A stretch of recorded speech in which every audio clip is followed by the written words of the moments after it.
wet patches, the downforce is pushing the car so much down, and even on semi-slicks, you just need to trust that it's so f***ing insane.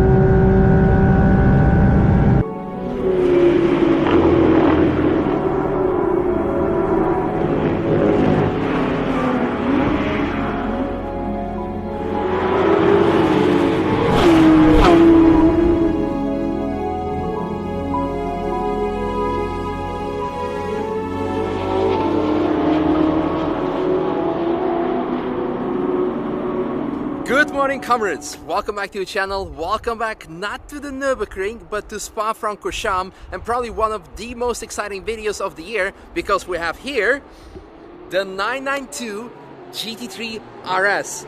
Extremely important car for the channel. I haven't ordered one, but we all know it. Nürburgring lap time 6 minutes 49. Later on we'll definitely have at some point one type performance kit attached to it. We'll have lots of passenger laps on the Nordschleife, hopefully driving ourselves as well. And today I'll be sharing my experiences with you, because I'm here with Porsche Track Experiences, to be more precise with Master GT3RS. It's a 3-day course where we get absolutely nerded out about the facts of the car, drive it ourselves. We also had a taxi lap. It's really mind-blowing. So anyway, let's get started. First of all, the numbers, I'm sure a lot of people are aware of them. 525 horsepower, 6 minutes 49 on Nürburgring Nordschleife as mentioned. But the most important aspect of this car, aerodynamics.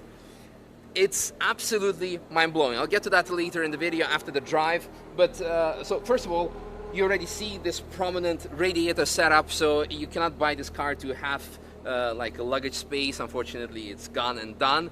But because they implemented this type of setup, and this radiator here is actually not bigger than a Volkswagen Golf, they told me, but it's a lot more high performing because of the airstream that you have coming through here.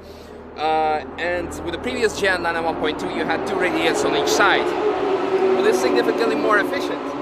The air is being guided on top, and thanks to these deflectors, the hot air goes away from the engine intake, so you still have cold air traveling over the roof. And it's something that we tested earlier today while doing slow laps, hand out of the window, and you can feel actually here is hot and above is cold. Mind-blowing.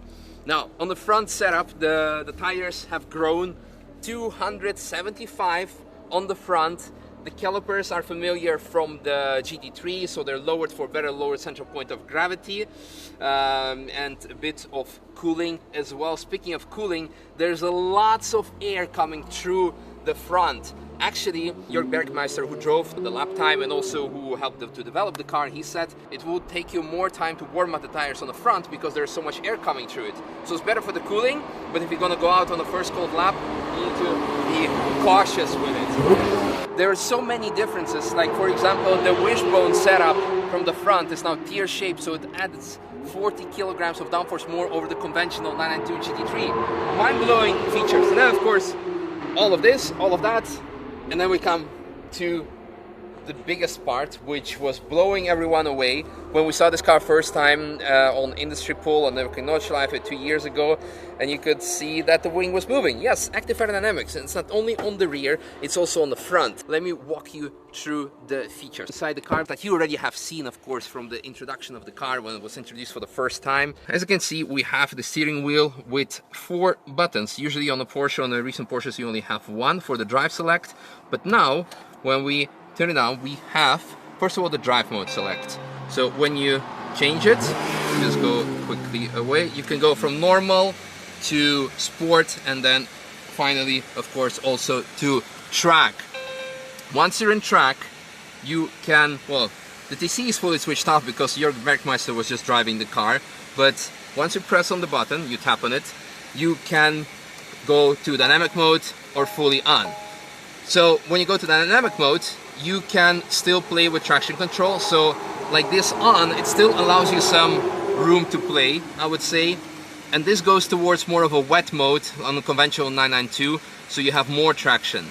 And this goes significantly less. One, it's almost off, and well, when you go to TC off, that's actually, you can go to completely off. Then we have Porsche Active Suspension Management. And for the first time, you can adjust your suspension from inside the car. So you can adjust the compression and in the front and in the rear independently, and also rebound with these dials independently from the front and the rear. So, and finally, you have the differential settings. PTV, Porsche Torque Vectoring Plus. You can change the coasting specifications or the power spec. So for example, when you go on power, that it locks up more and you go kind of in the drift modes. Now before I'm gonna show you my impressions, enjoy the lap.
Enjoyed my lap. Jörg Bergmeister took me out for a taxi lap, and that was mind-blowing to see what someone who knows the car inside and outside can do.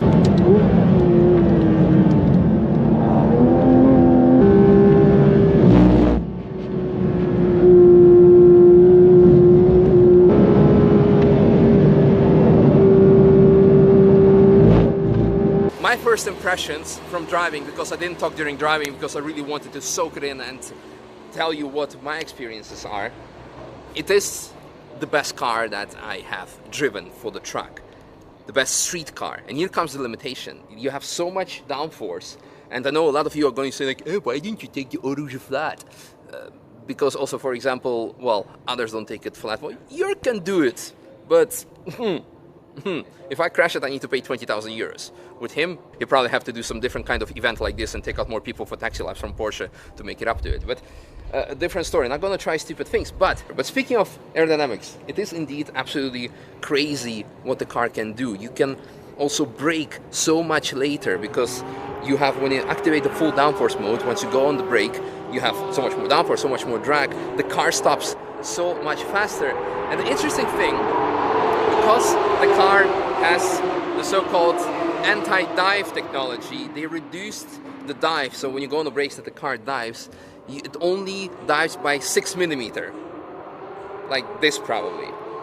And because of that, in the past, when you would go on the brakes, the car would dive, and especially with Porsche, with the engine on the rear, you would use the weight transfer to actually turn in with trail braking. Right now, you brake, and it's like, well, do I have grip on the front wheels? Probably, because that's something that you're used to from driving in the past. It's really phenomenal. Another thing is that they told me for future owners, when you track your car, before you go to the track, give it an underbody inspection, especially for the flaps underneath, because that produce extra downforce. Because when you have tire pickup, it will really affect the downforce levels. Everything is set up so crazy that it's really absolutely on the limit. Now, speaking of the setup, the most impressive part, and that's also what they told me, is that you have, of course, all these dials that you can play with. And we had also the opportunity and an encouragement actually during 2 of the sessions where they said, okay, now we do the differential completely closed, now completely open, see what the car does. Yes, of course, it will allow you to drift or maybe adjust the car differently. But what Jörg said, after I experienced it for myself, is that everything on 0, pretty much, except for the compression settings for this particular track, everything on 0 is actually perfect. You don't need to play with settings. It's of course good, but to an extent, Porsche has set up like really such an amazing car. It's created like the way it drives is like, I was considering like putting a order on GT3 992 because it's really after I drove the car, I really fell in love with it and it's like really usable. And I was thinking like, yeah, I don't need a GT3RS. But the way I'm driving, after driving this, I'm like, yeah, I do need it. But at the same time, we are here in Spa-Francorchamps. I'm driving 99.9% of the time on Nürburgring Nordschleife during public sessions. To be honest, I would never take, like, I always say, stay back, don't go crazy. The way we're driving today with all the run-offs and everything, I would never do it on a Nordschleife, and let alone on a public session day. We've seen it earlier this year, there's a coolant spill, you're done. And the difference between crashing a GT3, which is quite expensive, and crashing this, like, you don't want to do this. So if one day, hopefully sooner than later, I'm going to get one, which is definitely going to be a goal now, I said it, it will be track day only car. Because it will be like stupid to take the risk, and when you buy it, you want to use it. You want to go full on. So although the car had the benchmark of doing it on Nürburgring Nordschleife, yes, of course, great time. This car I think on Spa, and coming it from me, who is here quite like relatively often in comparison to all the other tracks, I said, yeah, Spa is great, but Nordschleife, I think here it's better. But hopefully Porsche will be able to change my mind by giving me a drive later in June when we're going to have another Porsche Experience Day on Nürburgring Nordschleife. And we'll see. But yeah, I'm speechless. I'm blown away. We knew that the car was going to be good, and it's phenomenal. The way the downforce works, therefore you have actually less tire wear because you have less slip, the tire is actually sticking. So running costs in terms of tires, when it comes to consumable, it might be lower, but of course we have all the other components that we'll have to see. The first customer deliveries are coming later this year, or actually already happened. What I want to say is that the first customer cars are already arriving now, but from friends of mine, and we'll hopefully experience them on the Nordschleife track day. It will be interesting to hear mostly from their perspective as owner of the previous generations of GT3RSs and GT2RSs, what they think as an owner, an actual person that's driving the car, not me just like hopping in or Jörg Bergmeister is driving the car here forever and forever, but an actual like really more or less unbiased opinion. Yeah, I think that's all I had to say. Like, thanks Porsche for motivating me in life because I really want one and we're gonna keep working hard. So Adrian, roll some B-rolls, show how hard we're working.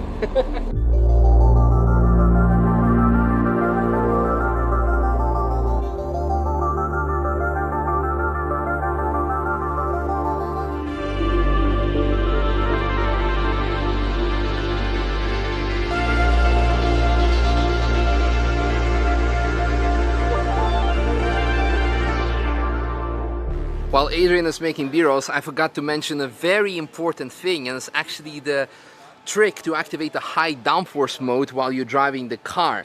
Since the car was already quite late into development and they couldn't add more buttons to the steering wheel. By tapping the brake slightly, the car goes in full downforce mode and the car goes like a rocket on rails. Does this even work? No, it doesn't make sense.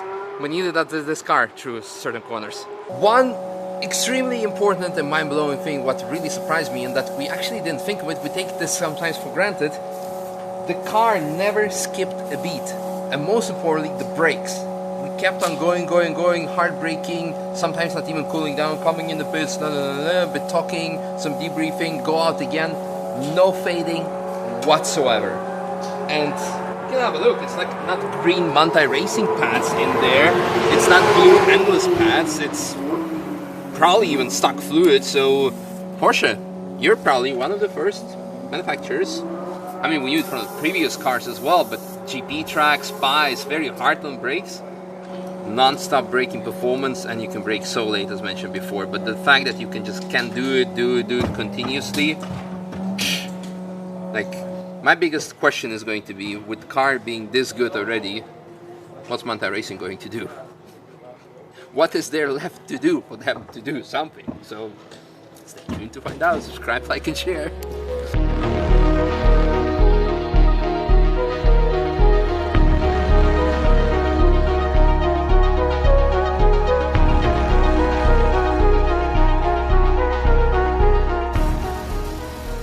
And just as we thought that this was the end of the video, we did our first impressions test drive and all the verdicts, etc. We're now on the second day and I wanted to make a POV video, which would be like a separate video of its own. And then as I got in the car, the previous session started to rain. And then Mantas came to me, our friend from the Nürburgring, the guy that you may or may not know who's responsible for Ring Freaks. He came and he started yelling completely like, oh my god, I want to buy this car now, this is so freaking amazing. Tell me what you told me before. Huh? Tell me what you told me before. Now I want this car. This is amazing. Because you're here actually to... Look, smoke on top. Yes. Nice.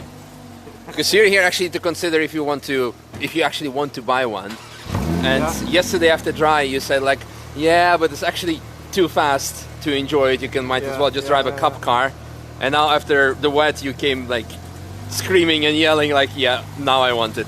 Oh, I mean, car is so balanced, so enjoyable to drive, but also, you know, you get the benefit of aero here. So it's amazing how fast and stable and playful everything is. It's just another level, like doesn't feel like a road car anymore. Like it does something that like just pure joy actually. But that's, yeah, I mean, it also doesn't feel like a road car because of the aero in the dry, but here, but here in the wet, every car comes alive and then you start feeling how well it's set up. Yeah, exactly. And that's amazing. The real balance of the car is during those conditions. Yeah, yeah. Like, and it, awesome. I hope it stays wet. I hope it stays wet. It's gonna be. Me too. Like now, I want to drive just on wet. Me too. I was thinking like after lunch I'm gonna go home because like I'm done with driving, and I'm like, yeah, now we want to have some more. So as I got in, and then the benefit of changing the suspension settings came alive because we softened up the compression and the rebound, so you could have a lot more, well, not a lot more, but more body roll, more control. We played with the diff settings and traction control. I left it on because I was a bit pussy too, and I didn't want to like pay 20,000 euros and try something out. But later, when I'm gonna go out, I'm probably gonna turn it out. And most importantly, guys, have a look at this. We are on Cup 2 tires. Not Cup 2R, but Cup 2 semi-slicks. They still have like the heat cycles from yesterday, so they're far from being brand new. And as you know, like if it would be Nordschleife, it would be impossible to drive on them because that would be just like suicidal. But here on GP track, you just need to avoid the wet line. And of course, you will never have as much grip as you would have in the dry or maybe with PS4Ss. But the way this car performs, the traction control system works amazing. It still allows you some play, but if you go too far, well, it will stop you, or you just like turn the values down, which I will be doing in the next sessions. Hope I will survive. But you will see also on the rear, you can still get a lot of temperature in the tires. My God, this car is like really, really amazing. I said it already in the like yesterday or for you in the like previous part of the video that I really want one now, but whew. Enjoy. Thank you. But change the settings. So numbers all the way soft. So track mode, Back, yes. then Go to dampers. All soft. Yeah. This as well. Like fucking this. Yeah. Good. And then here, like this. Sorry. And here, like this. Yeah. And here, traction. Like you can do like this. DC on? Yeah, it's on, but Yeah. it's like not too intrusive. Okay. Enjoy. Thank you.